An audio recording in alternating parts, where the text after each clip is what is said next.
Welcome back to the workshop, or should I say house, because this is episode 4 of the solar panel installation project. So last time we got all the panels mounted, I ended up making this custom base that the 19-inch rack could sit on, and then we managed to get all the batteries and the control system all mounted into that rack. That all worked quite well. And then we were still waiting for the inverter to come through because they sent the wrong one, so we went for the 6 kilowatt inverter to come through. But we got the watt meter mounted and they mounted the isolator there.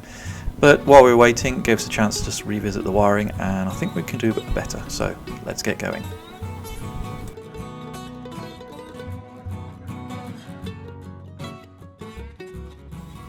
So the installation started quite well. You can see you've got the inverter there and some of the units. But I was driving home from work and I gave the guy a call and he said, yeah, I'm not very happy with where one of the holes turned out. They were enlarging a hole that the previous team had drilled. So they went home for the night and I made up this special board, and that allowed them to put all the cables in really much better positions and they didn't cross over. So you see it looks quite neat now. You also see the CT clamp there around the live cable. That's the feed. Yeah, so that allows me to look at what's coming out the inverter unit. It's a combination of the solar and battery. Unfortunately, I can't dive any deeper than that. And then that feeds up to the Harvey unit there, and it's one of the CT inputs.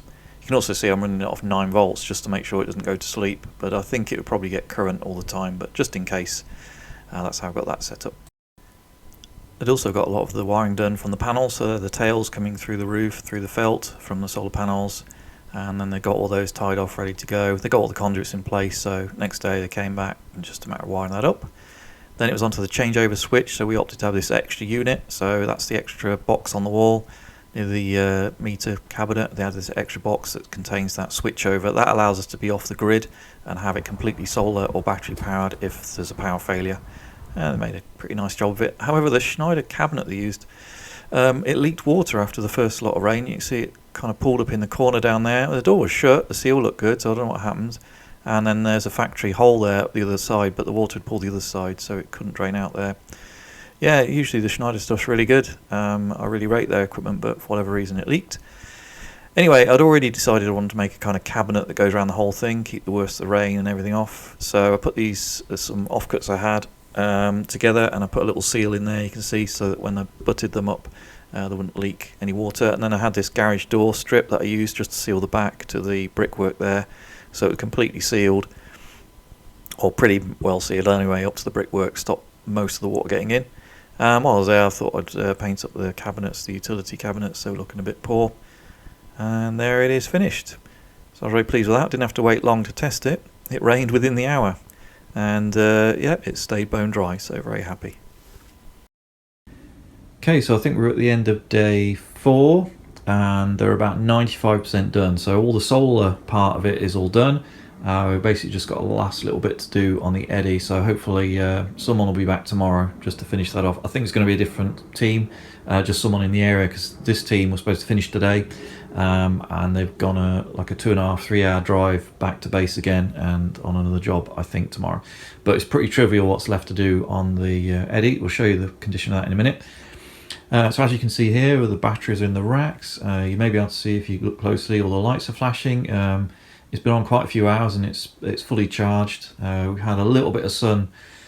I think the solar panel system was live from about 5 o'clock, maybe 6 o'clock this evening, or late this afternoon. There was a little bit of sun left, so whatever was left looks like it's gone into the batteries, because I see they've got 4 little LEDs on them, so I guess they're full. And also we'll see at the top here, the inverter's working and all switched on as well. So as you can see, they've done a really neat job of that. It's really nicely laid out and separated. Let me talk you through what each of those bits does, and a little bit of an overview about kind of what the display is showing at the moment. Bear in mind, it's basically just been on a couple of hours, and yeah, I'm by no means no kind of expert. I'm just showing you what I can see right now. Yeah, so it's looking really nice. Now you might notice there's an extra board on here, an extra panel. So the background to that was, when I came home from work, they said this is the second team had come round. They tried to enlarge the hole that the first team had drilled because they wanted to sort of relocate things slightly differently, and it all looked a little bit messy. So I said, no problem, okay. And then we sat down and actually realised once this was in, there was perhaps a more logical area for each of the bits to go in to make it look a bit neater. So they went home that night and I made up this backboard, and I drilled some fresh holes in the more kind of logical places that I thought made it look neat. It meant not crossing these cables over, because before they would have come down and sort of crossed over each other. Now they're nice and parallel, and they do all the crossing over behind the board, so all that kind of messiness is hidden, and everything else comes through in kind of logical places, and then the isolator's sort of tucked up here. You can still use it. I mean, there's no great place for that with this kind of layout, because wherever you put it, it always seems to be near something, but you're going to rarely turn it off, hopefully, and then the generation meter's over there. So let me talk you through some of the details we've got in here. I'm really, really pleased with how it turned out. I think it looks really nice. I might do a few cosmetic kind of finishing pieces, I don't know, let's see, or maybe I won't bother, because actually, it's okay, let's not go overboard. It's very functional, you can see where everything is. Pretty pleased with it. Let's give it some time and see which way I go with it. So over here we've got the AC in and out, and then the EPS, emergency system there, and it's this one that then crosses over behind here, and I think it goes into here, into the isolator. The other side of the isolator, you've got that little clip around there, which is why those are down to just the single phases like that. That's the CT clamp. That enables the MyEnergy system to see the combined generation of the solar and the battery. So it's not perfect, you can't see the DC side of the system, but you can certainly see the AC that's coming out, because you need AC for these clamps to work, kind of a Hall effect type deal. I think that's the right type. Anyway, so that was that one, and I think we've got it the right sense, because it seems to be showing sensible values on the app, so that's good. And then the other things we've got over here, these are the PV cables that come down from the solar panels. So there's 4 of those, because we've got plus and minus for each string. We've got 2 strings, one on the east, one on the west roof. And then these 2 wires here, that's from the battery, plus and minus, again DC, coming from the cells below. The other things you can see there, this is the Wi-Fi, and then that's now connected and working.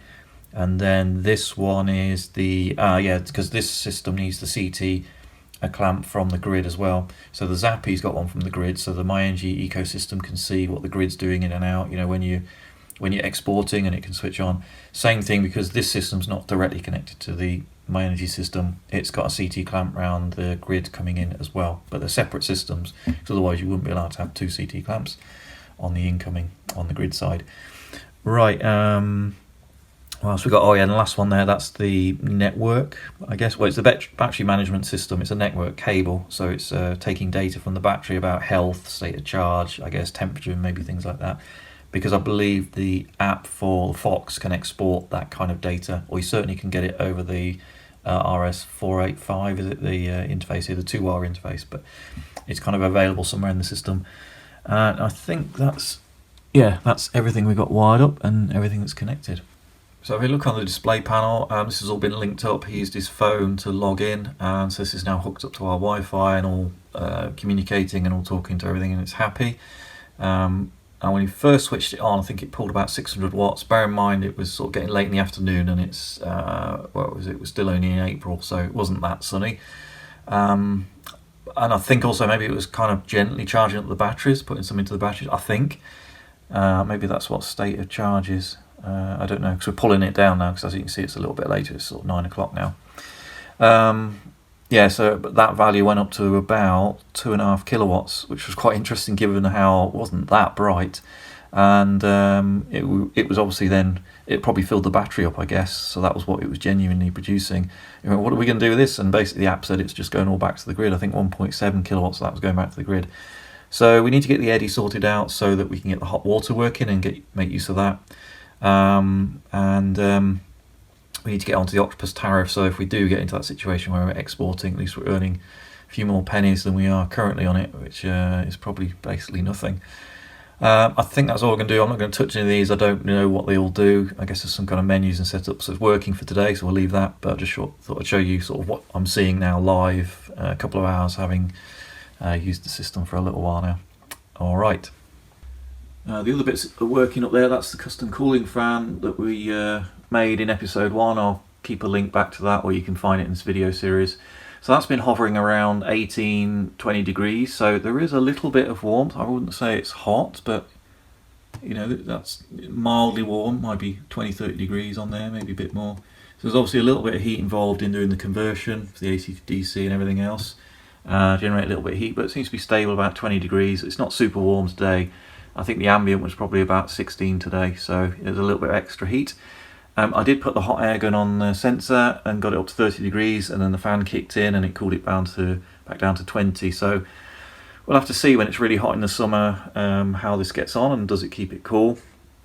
I think that if you get this app working, for the Fox app working, then I think it tells you temperatures. I don't know how accurate or how often it samples that, but I need to get a feel for how this runs over the year. Where do we need to set that? Is it actually even needed? Because I do have the passive cooling, all those kind of things. So we're getting into it, and we'll get used to seeing how it behaves. And then also up there, you can see we've got the Harvey.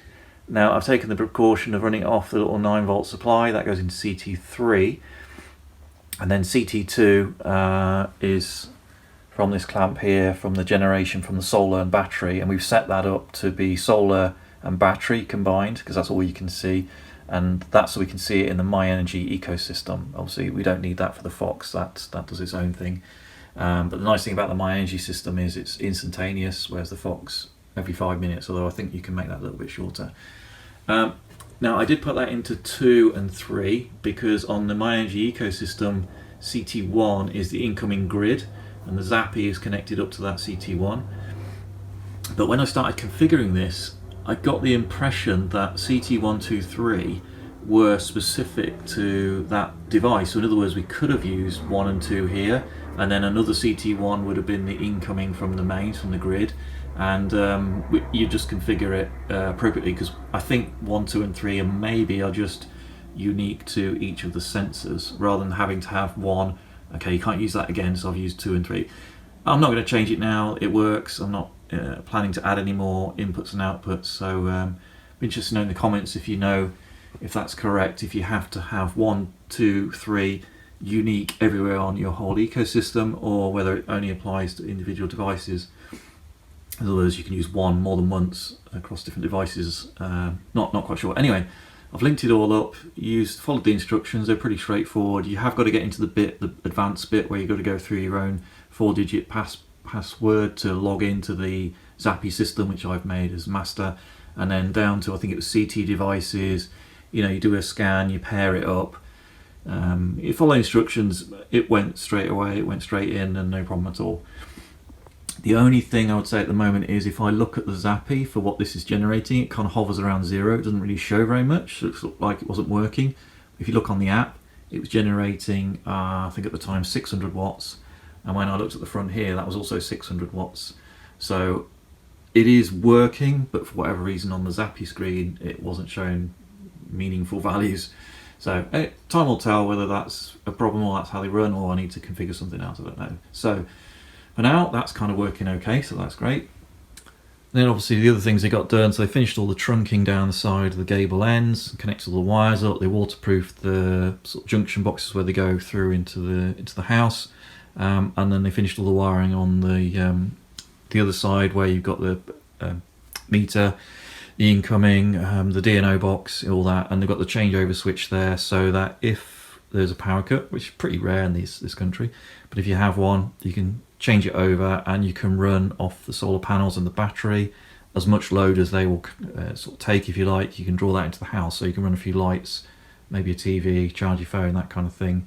I'm not sure you'd be able to cook for very long because you'd soon drain the batteries, and if it's not that sunny or if it's night, then clearly you're going to use that until it's done, and then you're out of luck. But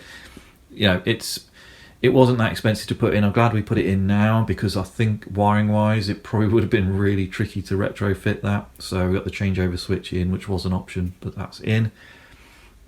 The other thing they did is they tidied up the wiring in the loft. They'd done most of that, but they did a little bit more and used the little staples and just pinned it all back. That all looks really nice now. So yeah, really neat installation, really good. Very happy with it. I like the custom cabinet they made. I think that's worked really well, and it will keep the dust and the worst of it off. And then we persevered and got a nice layout down the bottom there, and it looks really neat and nice as well. And the cooling system, as far as I could tell, seems to work. So here's the airing cupboard before the installation. On the right there you can see the immersion heater, so it's the old style, the timer, boost and so on. So that's what we were going to replace, and then we're going to replace it with this. So I opened the Eddi up to have a look before we installed it. So you've got power comes in on the left, and then up to 2 heaters or electrical items on the right there can be powered. It's quite a nice little unit. and then you can optionally buy a relay board that goes here where the arrow is. Now I did actually fit one, but not right at the beginning. We'll get onto that in a minute. So there's the initial install. Wasn't super happy with how that turned out, because you see those cables there drape over that pipe. It is only a cold water feed pipe. So I ended up about a week later making this board with standoffs, and then made a bit of a neater job of where they go. Here's the relay board installed that I installed a bit later. So with this you can use the relays to control various auxiliary devices. You can also put 2 temperature sensors in there. So I've got one going to the temperature of the tank, the hot water, and then I've got one spare which I can use elsewhere. And sorry, it's a little bit dark, but here's a little bit of footage of, you can just see that thin wire there. That's the temperature sensor. That picks up the temperature on top of the tank that goes into the outlet for the hot water there. And then the temperature actually appears on the app, on the My Energy app. So this is looking at the overview there. If we look onto tank 1, which is the main hot water tank, you can see it's 24 degrees. And then you get 2 plots here. On the left is your kilowatt hours, or your kilowatts you're putting in, sorry. And then the axis on the right is the temperature of the water. So you can see as we put the heat in, temperature goes up to about, I think the max is about 60 degrees.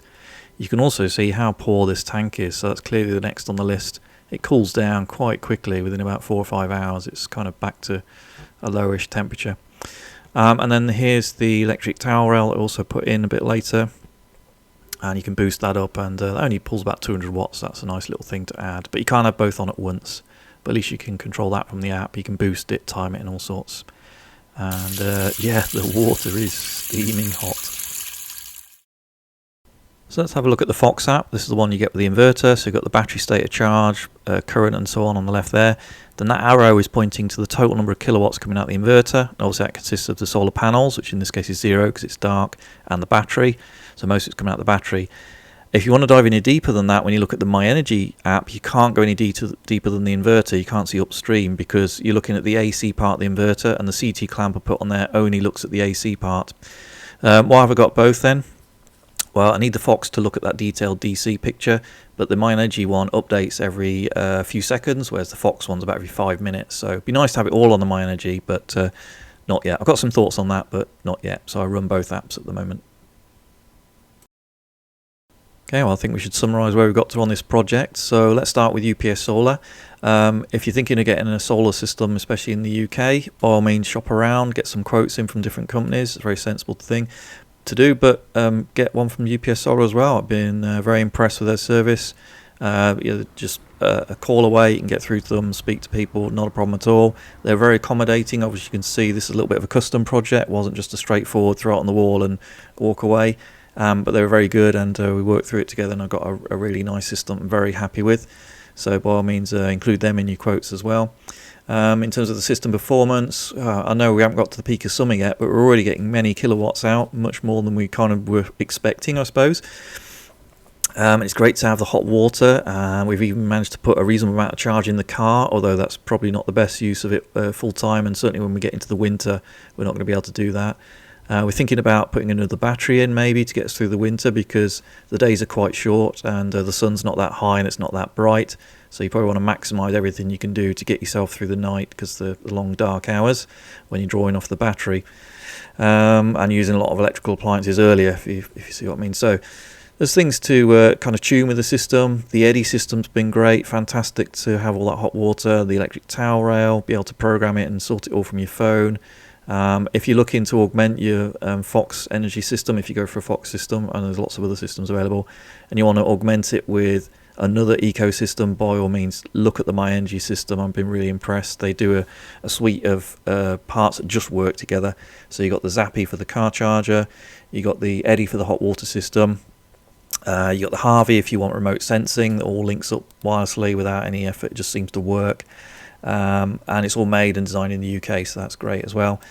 What was the other thing? Oh, and they've got a hub as well that allows you to put it onto the internet, and then you can look at all the details over the app, and it updates every couple of seconds, so it's really great. The only thing is, because we're on a hybrid inverter and the panels and the battery are DC, they're not seen by the AC system, so we can't see them. If you had AC batteries and you had an AC inverter for your solar panels, kind of separate systems or grid tied, you could absolutely see those. Just put a CT clamp on each of those, and then you'd see them on any system you connected to it.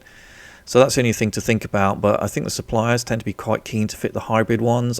I'd guess they're a bit more efficient because you're not converting AC to DC so many times.